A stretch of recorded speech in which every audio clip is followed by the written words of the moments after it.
Hey, welcome everybody to Pro Mindset Podcast. This is your host, Craig Domann. Today we have Josh Sweeney as the guest. Josh has got quite the story. He's a Marine veteran.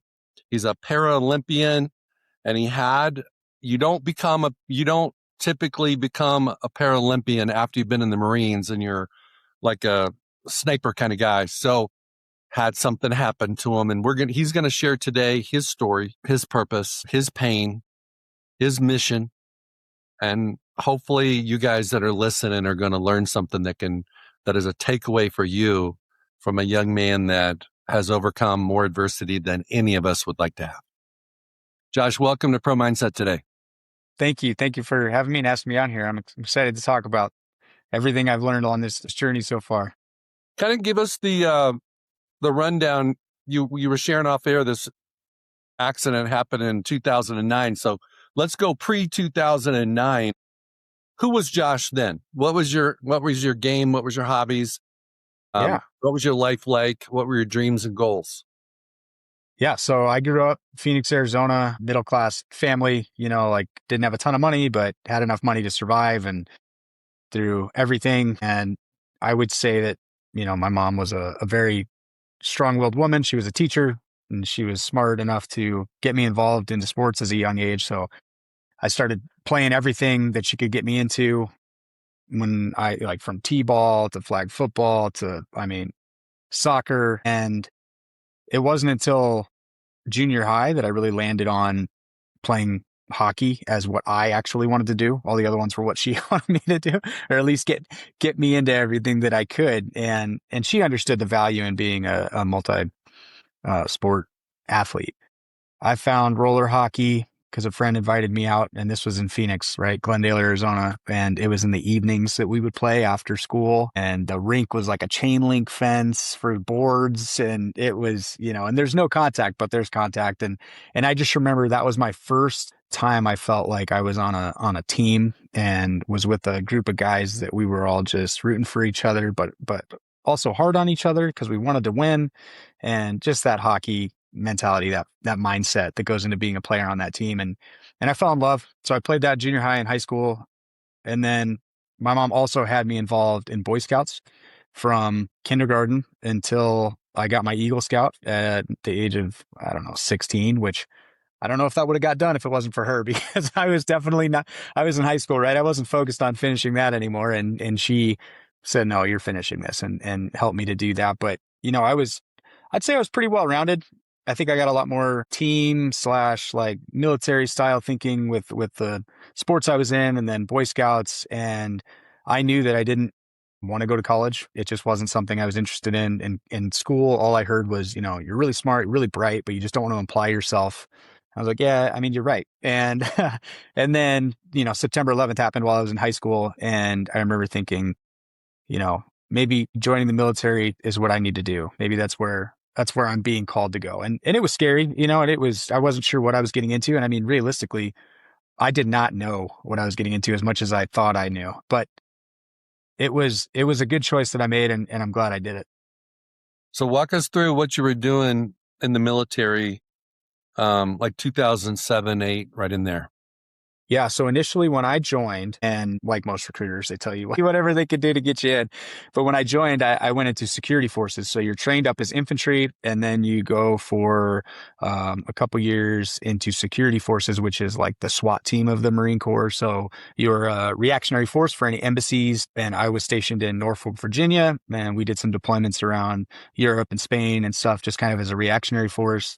And then it wasn't until that time was done and I had to transfer into an infantry unit that I was afforded the opportunity to go to sniper school based on the amount of, good shooting I had done prior to that, and that I was a designated marksman within the FAST Fleet Anti-Terrorism Security Team that I was a part of. And so I went to an infantry unit, was put into the sniper platoon for them to decide whether or not they actually wanted to send me to sniper school, and was fortunate enough to go right before we deployed to Afghanistan in 2009.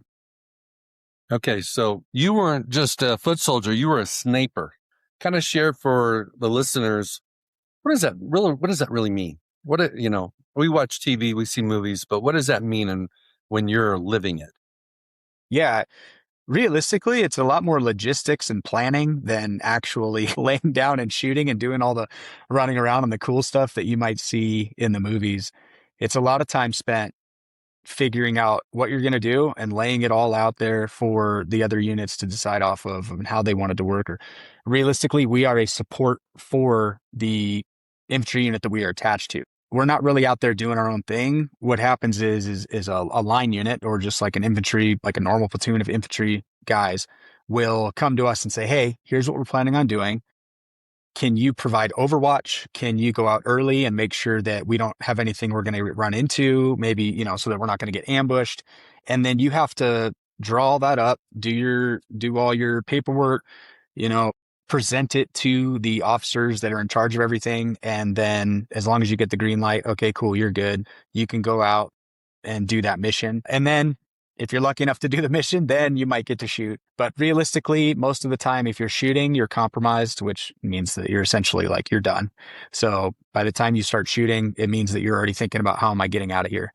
Unless you are in a situation where you're, protected by the infantry unit, and that's where they want you to be. If we're out on our own or we're doing any kind of stuff, it's not as cool as the movies might make it seem. It's a lot more of planning and logistics. Okay, so let's go to 2009. You're in Afghanistan.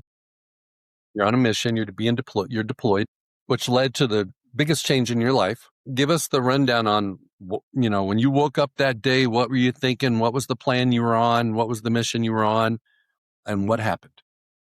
Yeah, so I was deployed to Nowzat, Afghanistan with 3rd Battalion, 4th Marines. It was Lima Company, and we were waking up that morning with a plan to go and set in on our own in this area where we could see where they were moving some sort of like batteries or just things that they maybe weren't supposed to have that they were making IEDs out of. Nowzat, Afghanistan in the Southern Helmand province is actually pretty well known for having a bunch of IEDs. And when we showed up, which improvised explosive devices, right? So there's essentially homemade bombs that they put in the ground. And when we showed up there was like an Air Force EOD guy that ran us through some training, even when we were there, to kind of show us on the ground, like, hey, a lot of IEDs in the area. This is what they look like. So we knew that there was a high threat level of an IED. But the plan was to go set in, see if we could provide overwatch observation over this area and just kind of get an idea of who's moving what and why. And we left super early in the morning. So it was probably like 3 or 4 in the morning. It was dark. We got to where we were planning on being for the day, kind of set everything up, and realized when the sun came up that we couldn't see what we thought we'd be able to see. For whatever reason, just the buildings and the way things were laid out and the roof that we were on wasn't going to work. So talked to the guys that I was with. I was the assistant team leader, talked to the team leader, and we essentially decided we had 2 options. We could either stay, hang out for the day, see what we could see, even though it wouldn't be exactly what we were planning on doing, and then head back that night, or we could move to a new location and hopefully be able to see what we, do what we had planned on doing. So talked to the guys and we decided to move. And it was during that movement that we were coming up on this house, this compound that we were going to set in, go up on the roof and provide overwatch from. And I realized we were starting to get bunched up after we had taken a security halt. So I'm looking around and I'm like, all right, so I got to decide what to do. Turned around to enter into the house and an IED exploded underneath me. And at that moment, everything went black. I just felt my body kind of lift up and then fall back down, and I couldn't breathe necessarily. I couldn't really talk. I felt like there was like dust and stuff in my mouth. And then I didn't lose consciousness, but when I finally could kind of get out what I was trying to say, I was essentially just calling out for help from my guys. And they came over, started just tearing all the flak jacket, like everything that I had, taking it off me, and started putting tourniquets on my legs, bandaging up my hands and arms. And they moved me onto a stretcher and kind of brought me out into this safer area. I basically was there for, I don't know, I feel like it was, I don't even remember right now, but it was a long time, like longer than you might think. I don't remember exactly. I want to say 2 hours before the medevac could get us out of there, but it might have been closer to like 5 or 6. I really wish I could remember, but it was a journey of laying there and listening to everything happening around you and not being able to do anything while trying to stay awake, because the corpsmen were like, don't fall asleep. If you fall asleep, you could die. We don't want that to happen. I couldn't get any kind of medication because they were worried that if they gave me anything, then it would thin my blood too much, and then I would just bleed out. So I was finally conscious, like awake, and my body was in fight or flight, more flight than anything else, like just ready to pass out. But I knew, like, I looked at my hands and my arms, and they put a sheet over me, so I couldn't really see my legs, but I could see enough of the blood to know, like, all right, this isn't that great. And then as the rest of the teams were coming to save us, the QRF, Quick Reactionary Force, was coming to save us, because there was also three other guys that were injured at that time. Another IED went off, and Cody Stanley, one of the other Marines, was killed just coming to try to get us. There was a helicopter overhead that was pararescue, and they were trying to land, but they couldn't because they were worried that it might land on an IED. The last thing they want is a helicopter to go down. And the whole time there's mortars going off. They're trying to figure out where exactly we are, because somehow it got miscommunicated as to where exactly we were in the city. And it wasn't until a long time later that they finally had a reactionary force come in, pick me up, carry me out to what they call a dock in the box, which is essentially like one of those like moving boxes that you might see, or one of those bigger Connex box type things on the back of a truck that they had tricked out with medical supplies and equipment. And there was a doctor in there and a corpsman. And as soon as I got in there, they put the gas mask on me and I was out.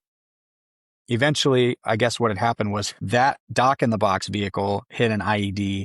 So then they had to get us on a helicopter that helicopter finally landed to be able to fly us out of there and get me to, I think Germany was the first place I went. Okay. So let's go back to that day and that time. Can you remember what you were thinking?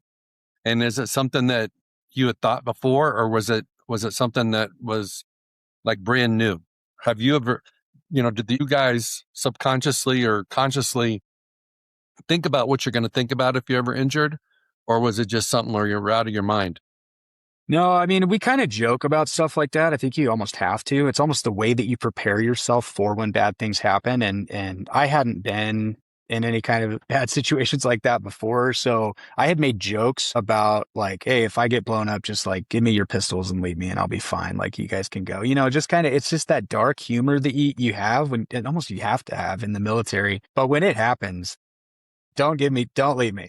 I was definitely laying there going like, man, I hope I make it out of this.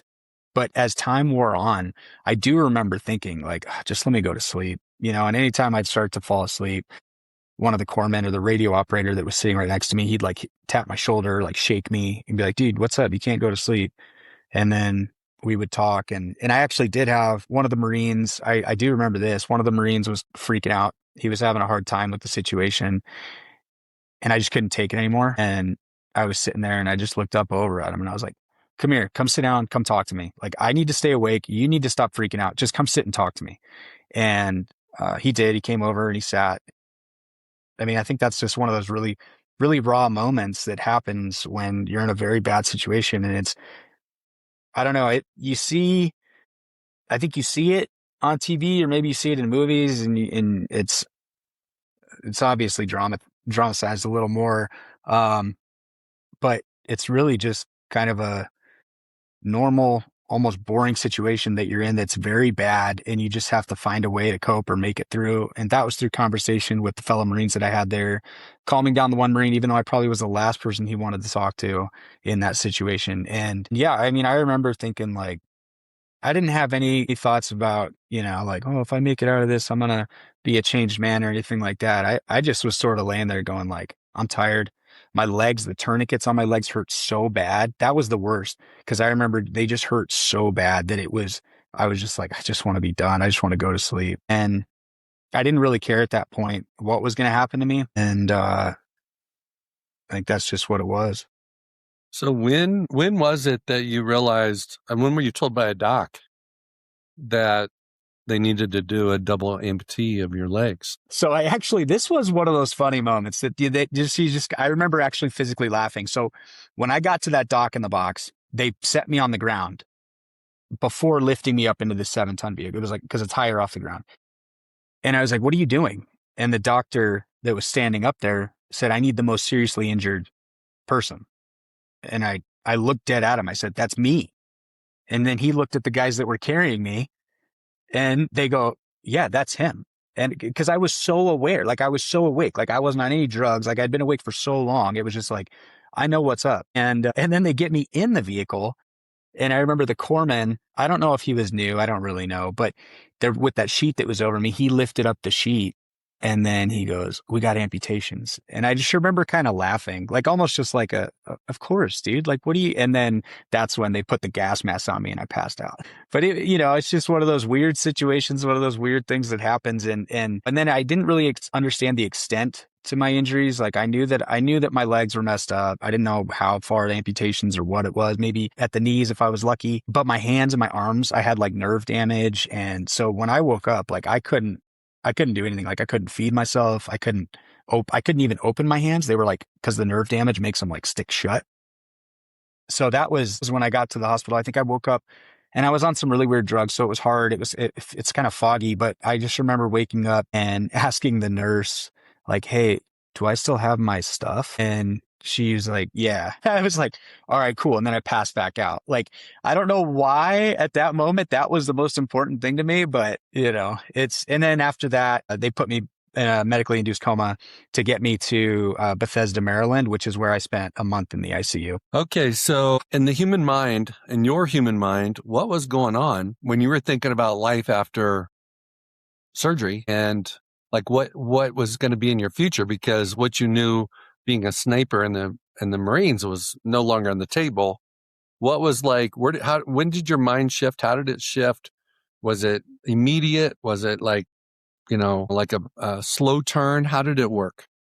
It was definitely a slow turn. I think at first I was just trying to survive. Like my body was just trying to survive. And so my brain was just sort of, and like I said, I was on some harder drugs. So like I was just sort of in this weird balance of life. And it wasn't until I started to come off of those in Bethesda, Maryland, maybe after I had been there 2 to 3 weeks, that I remember my brain started to realize like, oh, we're not going to be able to do what we used to do. And I turned to my mom one day and was like, "I'm not going to be able to play hockey anymore," which was really weird for me because hockey was never at the front of my mind. Like I would always play it when I would go home on leave and I would enjoy playing, but it wasn't something that I was like, "Oh, I can't wait to do." Or so when I said that, I kind of realized like, there's some stuff I'm not going to be able to do. And that's like the first thing that came to mind.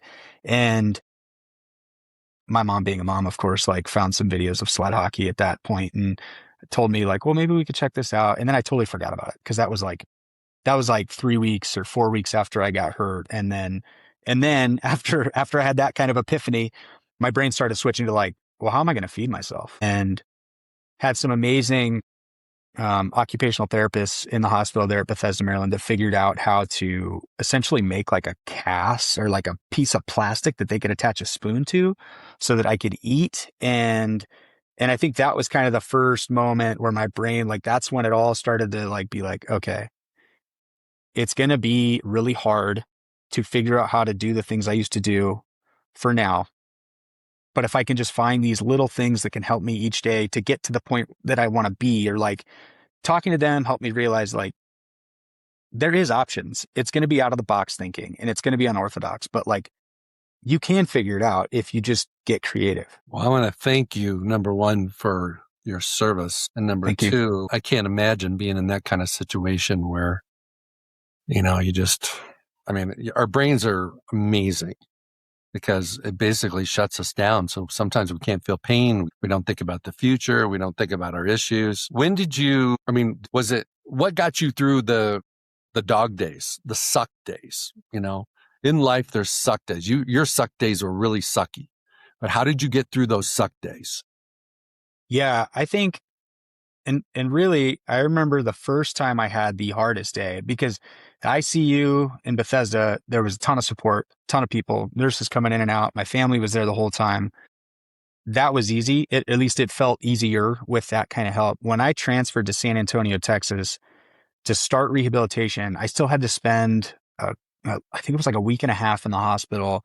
And I felt okay. Like I felt fine, but they were telling me that my whatever levels in my blood or whatever was going on, like they were like, "Well, we're not ready to release you yet." And it wasn't in the ICU. It was just in a normal hospital room with like blank walls. There was like a little TV.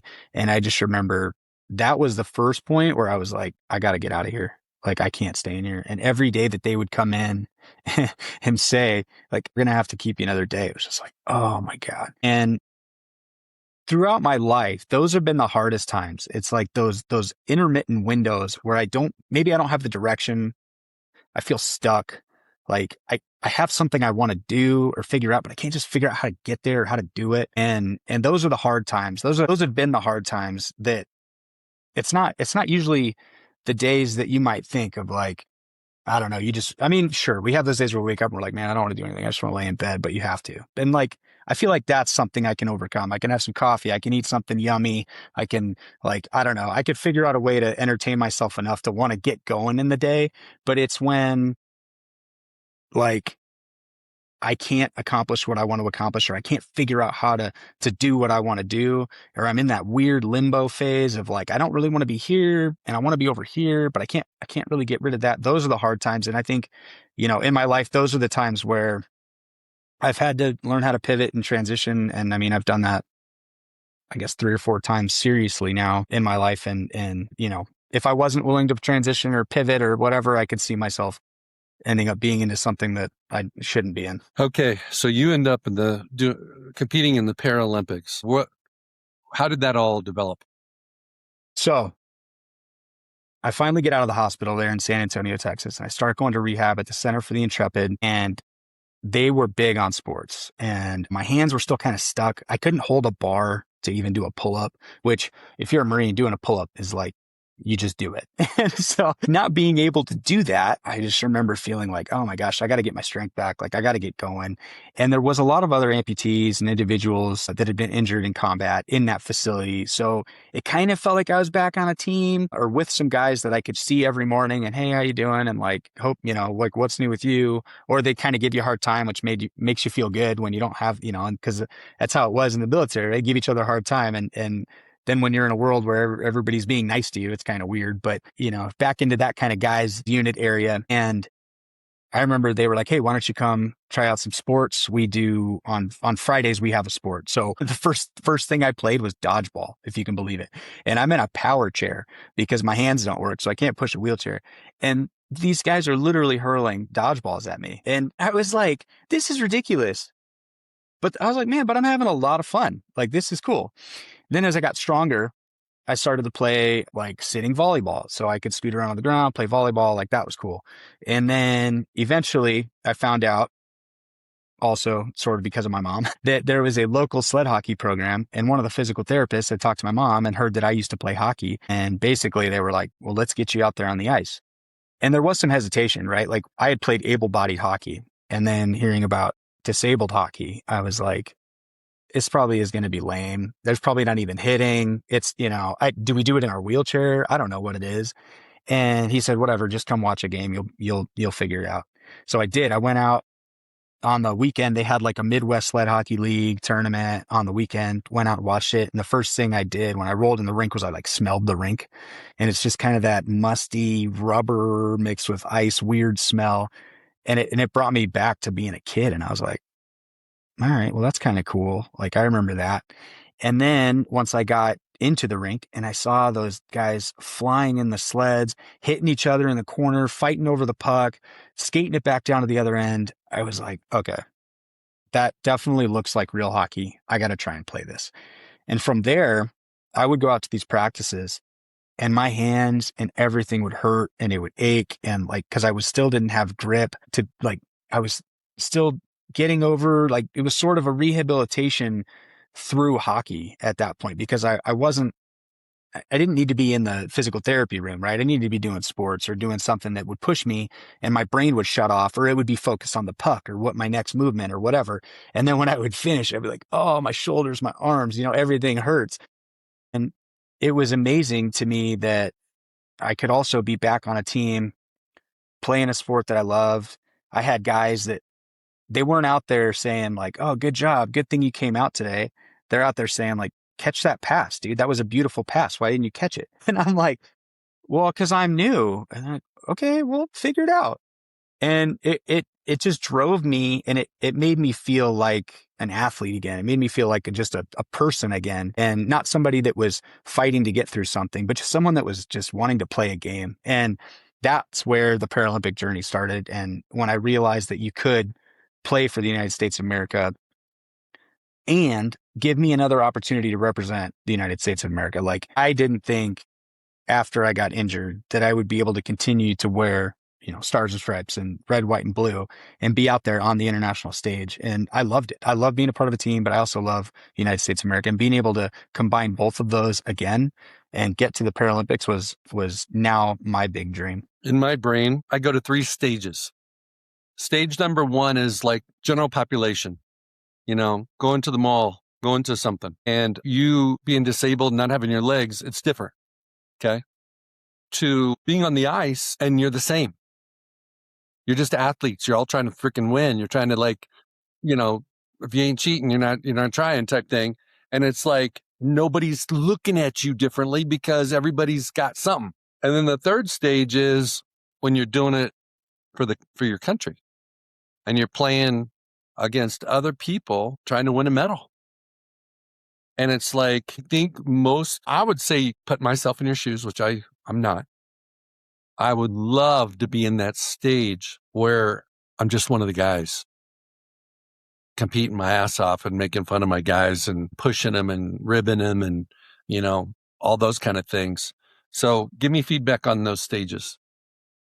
Yeah. The first stage was tough, especially at first, going to the mall, even in San Antonio, a place where there's a fair amount of disabled individuals, and having everybody look at you all the time, and at first, I think like anything, there's a little bit of a shock factor. You're like, oh, that kid just said like, hey, that guy doesn't have any legs, and my brain was trying to like, I don't know, whatever. Like, does it matter? I don't know think it matters.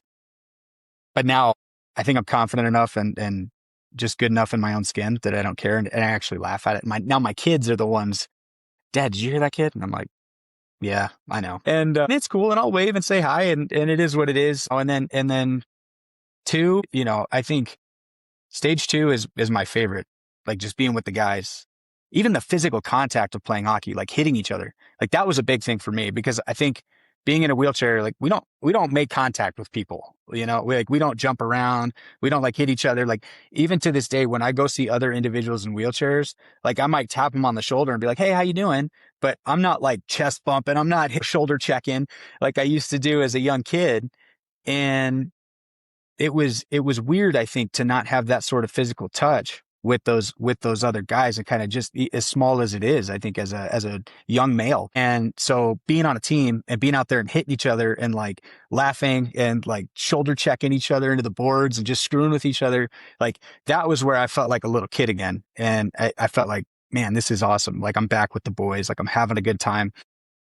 But it's also serious, and we also care, like we care about each other, but we also care about our development. And I think we care enough about each other to care about our development. Like, we want to see our buddies succeed. Like, I want to see the guys do good. I want to see him catch that pass and score. Like, that would be awesome. He's been working so hard, but I'm not going to tell him that. What I'm going to say is catch that pass, dude. And so it's, that's my favorite. I think my favorite, but yeah, being able to take it to the elite level, it's awesome. And I think it allows me to train harder, to compete harder. When I think about when I'm competing and now as a cross country racer for, Nordic skiing, cross country skiing racer, it's a lot harder to continually push myself, because the races can be so physically demanding. They can be mentally just exhausting, because you're just constantly working to grind up these hills, maneuvering on the downhills. You don't feel like you're getting any rest. But knowing that I'm doing this for my country, knowing that I'm doing it with a purpose that is bigger than myself, it just drives me to keep wanting to drive deeper and go faster and work harder, and really allows me to reach levels that I wouldn't reach otherwise. Okay. You shared earlier you have 2 kids. Okay. How old and ages? Or ages 8 and 10. Age? Yeah. Zoe's 8. My daughter's 8, and son's Sawyer is 10. Okay. So you got 10 and 8-year-old. That's awesome. Your life experiences, how does it help them be more successful, more adjusted, more driven, more motivated than they might have been if you didn't have this issue? Yeah, I think as far as adjusted goes, I think they are definitely well more adjusted to the fact that they're individuals with disabilities. And I don't even think they see them as, in fact, the story, I know for a fact they don't see kids with disabilities as kids with disabilities, because when it comes to an Easter egg hunt that we have every year here in Boise that is full of disabled population, they will just run through those kids to get those eggs. And at first I was like, that's awesome. And then I was like, wait, hold on. And I was like, guys, you can't be doing that. You can't just go run through, like, this is made for them. It's and it's on asphalt or whatever, concrete. So like anybody in wheelchairs can go pick up eggs and stuff. But I think it's great for that. I think it's awesome that they will be able to use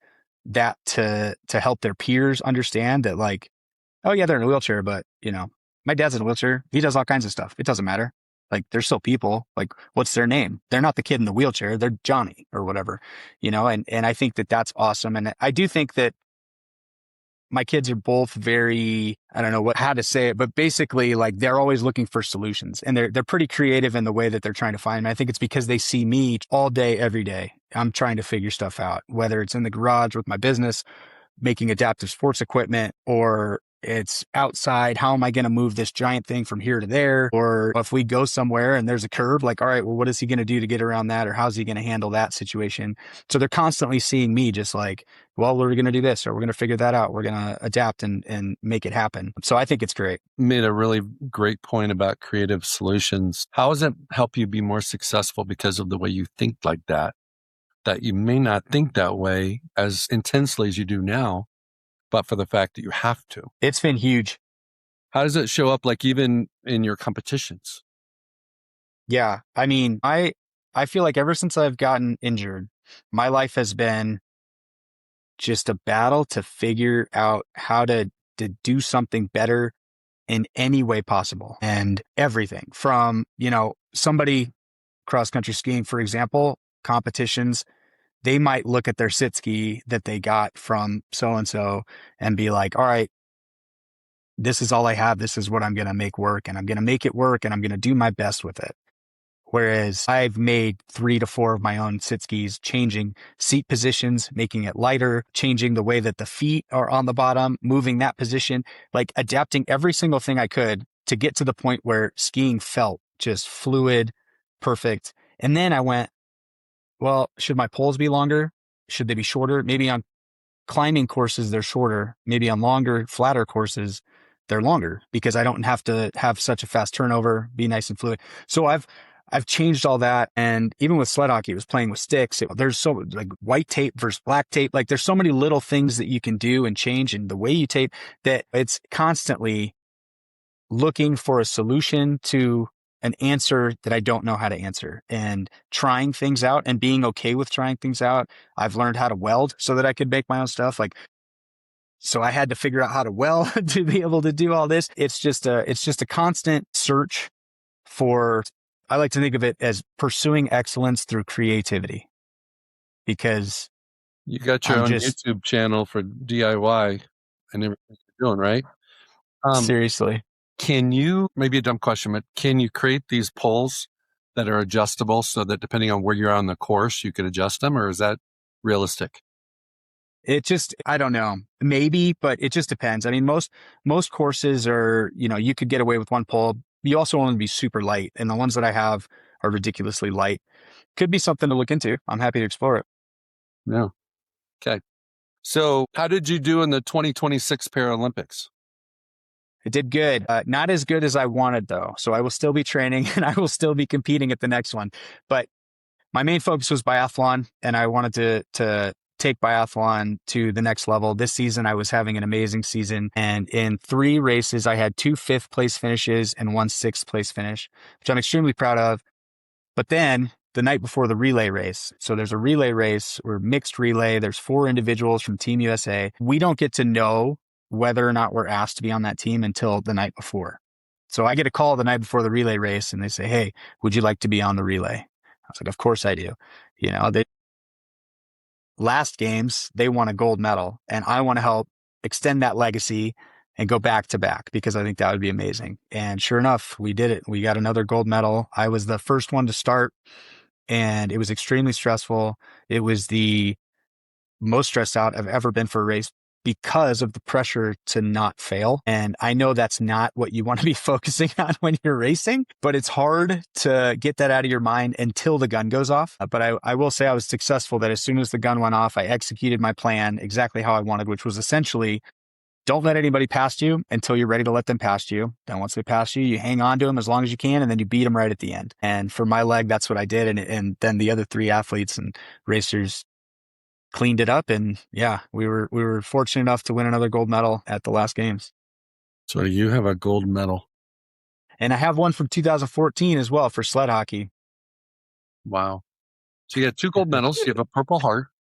And share for everybody. Everybody kind of knows Purple Heart is what it is, but kind of share what it is. Yeah, so Purple Heart is for an individual service member that was injured in combat. And I have mixed feelings about it, but I'm very proud of the fact that I was able to go and do my best. And, it was unfortunate that I got hurt. And I sometimes think like, well, it would have been nice to not get hurt. But then I remember that I wouldn't be where I am today if I hadn't gotten hurt, and I wouldn't have had the opportunities or the experiences or learned as much as I have, if not. So I am grateful for everything I have so far in life. That is awesome. Yeah, it's funny how really bad things can happen and they end up you find blessings in them somehow. Mm-hmm. Don't get me wrong. There's certain things you'd probably like to have, differently. But given the fact that you're in that situation, you've certainly been one of those guys that has gone on to do awesome things. Thank you. Let's say, for example, you were doing teletherapy with somebody that just lost their legs, just had them amputated today. And they go, hey, Josh, we want you to talk to them. They're in a hospital somewhere. What would you tell that person? Let's say it was a military guy who you've been down that road. You've been through that path. And that dude right now is probably in shock, and he's like pissed off and frustrated and angry, at God and everybody else. But how would you lighten up that guy's day? Yeah, I guess the first thing I would say is just that I know it's hard, but if you find something you're passionate about and you use that to help others, it gets a whole lot easier. I find everything I do for the most part now is to serve some form, whether it's the adaptive sports community, whether it's my kids, it's my partner, it's, I'm constantly essentially trying to make myself useful in ways that will help others or give back to the communities that have given to me. And I find that makes me much more grateful, much happier, and allows me to do things that I didn't think that I would be capable of doing. And I would tell anybody or, any individual going through a hard time or somebody who's recently had some sort of big injury is to just find something you're passionate about, as small as it may be, and find another group that's also passionate about that, or talk to somebody about that passion and see where it goes and follow it. And if it doesn't work out, or, you realize you're kind of at a dead end with that, that's fine. See what else you can be passionate about. Because I've gone, like I said, after being injured, I went from sled hockey, I tried triathlon, took that to the elite level, realized that it's not really for me, found Nordic skiing, and now I'm competing on the Nordic skiing team. And I mean, those are all sports, but I also love fabricating. I love making things. And I have a group of individuals that I can call and be like, hey, do you want to try to make this? Or I'm having trouble with this or having trouble with that. And we can help each other. And I think that just building that community based on things that I care about to be able to help others is what drives me every day. One of the things that you said that really stuck with me was the idea that when you smelled the ice, it put you back in your kid zone. And that's where your passion zone is when you are acting like you're 7, 8, 9, 10, like your own kids. I think something that all of us could learn is everybody needs to have that, in something, because otherwise life is such a grind if you're just working all the time. If you can tap into that kid mentality to where you really enjoy it, and you kind of forget about all the other BS of the world, great place to be, Yeah, definitely. What's the biggest thing you've learned since your injury that before your injury you never dreamed that you would learn? Like so let me rephrase that. We all want to be the best version of ourselves. What version of you did you become or have you become, and how you show up for your kids and your partner and in the world that you maybe wouldn't have done, but for the fact that you had this pivot in 2009? Yeah, I think it's just the ability to let go of who you were. That's been huge for me multiple times, almost daily sometimes with the kids and parenting, and saying, you know what, I tried doing this. I really did. I gave it my all. It's not working. I'm not happy. I'm not having fun. It's not benefiting me. I'm going to try something new. And if I wouldn't have done that, or if I wouldn't have allowed myself to let go of my former self or the stuck, maybe stuck in the rut person I was, I wouldn't be who I am today. And it's hard, because you're comfortable. You're in maybe a place you've always been, and maybe you don't want to let go because you're like, oh, it's fine. Like, this is just the way it's always been. This is who I am. I go work this job. It's just the way it goes. But I don't think that there's growth there. I don't think there's happiness there. And I think that is what has allowed me to do the incredible things that I've done. Here's what I heard in the last hour is that you're very adaptive. You're creative. You are not stuck. You know how to change. You're very solution-minded, and you can be those things before your injury. But I think right now, for the last 17 years, you've had to. And so you're probably really good at it, and it's like the sky's the limit. Right now, you've got certain like lanes you're living in, but those skills and that attitude is transferable to anything. You can do anything. So is there anything, Josh, anything that we didn't talk about you'd like to mention to our audience? No, I think that's pretty much most of it. I mean, I'd say just, find things you like doing and have fun. Amen, brother. There you have it. I want to thank Josh for his service. I want to thank him for being on Pro Mindset today. I want to thank him for just his attitude of gratitude, his attitude of just like living his best life, regardless of his situations.